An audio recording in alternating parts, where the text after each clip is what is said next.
आमच्या customise T शर्ट्सवर ते खूप सारे रील्स, खूप सारे फोटोज, खूप साऱ्या मेमोरीज कलेक्ट करून फायनली तो मोमेंट आला की आता आपल्याला हा विला चेकआउट करायचा आहे.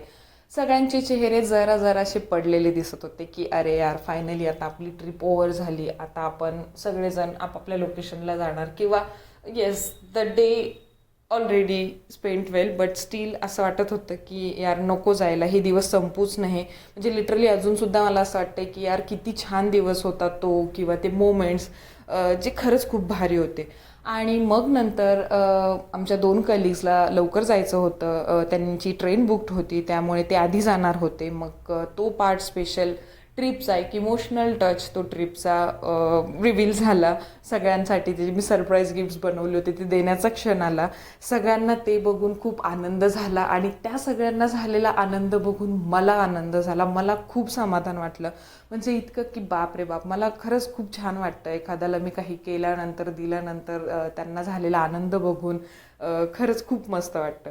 आणि ते गिफ्ट दिलं त्याबरोबरच आम्ही त्यांना पुण्याची स्पेशल चितळे बाकरवडी ही सुद्धा दिली. अगदी सगळ्याच कलिगसाठी ते सगळंच स्पेशल होतं, खूप छान होतं, सगळ्यांना ते आवडत होतं. प्रत्येकाचे काही स्पेशल एक कॅरेक्टर्स होते, प्रत्येकाची एक छान अशी प्रतिमा होती की ज्याच्यामुळे ते ओळखले जात होते. मग इथे देखील आम्ही पुष्कळसे फोटो काढले, ग्रुप फोटो, इंडिव्हिज्युअल फोटो, सगळेजण मेमोरीज कलेक्ट करत होत्या.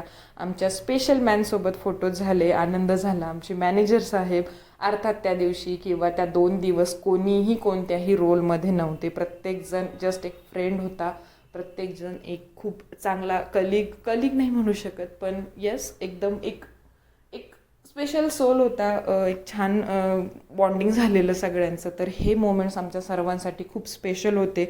आणि या दिवसानंतर म्हणजे प्रत्येकामध्ये वेगळे चेंजेस असं नाही म्हणू शकत, पण एक छान बॉन्ड तयार झाल्यामुळे सगळेजण अजून क्लोज आले होते. Stay tune for next.